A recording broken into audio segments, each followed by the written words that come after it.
She's an Indigenous mother who lives in Vancouver who can only be identified as RR.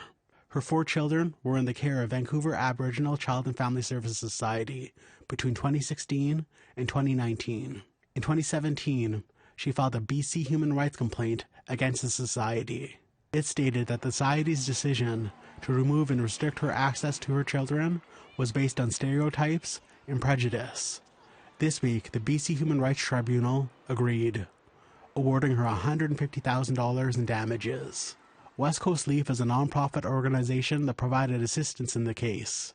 Its executive director calls it a historic decision. This is a very important and a historic decision, not only because of the amount of damages that were awarded to the complainant, an Afro-Indigenous woman living in the Lower Mainland, but also because the tribunal member does a really phenomenal and very thorough job of really walking through all of the different dimensions of this system. The tribunal's 151-page decision states the complaint exposes systemic discrimination and its impact on RR.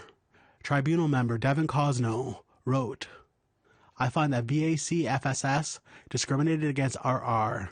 VAC-FSS's decision to retain custody and restrict RR's access to her children were informed by stereotypes about her as an Indigenous mother with mental health issues, including trauma and her conflict with the child welfare system.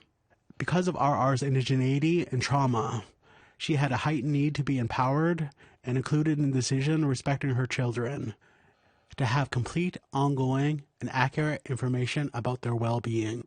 Instead, VAC-FSS responded to her with escalating assertions of power and control, reducing and suspending her access to the children, limiting her communication with the caregivers, and ultimately prolonging their time in care." Vancouver Aboriginal Child and Family Services Society responded with a public statement. VAC-FSS regrets that solutions could not be found outside the tribunal process and recognizes the pain that the complainant went through and the challenges her children faced due to their circumstances and history, leading to VAC-FSS's involvement.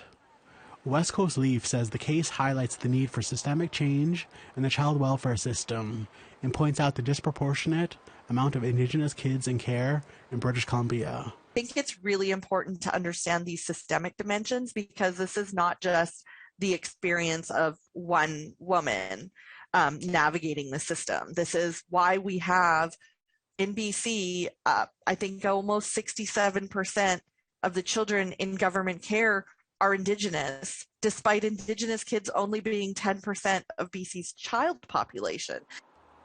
On Friday, the province passed childcare legislation that will uphold the rights of Indigenous communities to provide their own child and family services.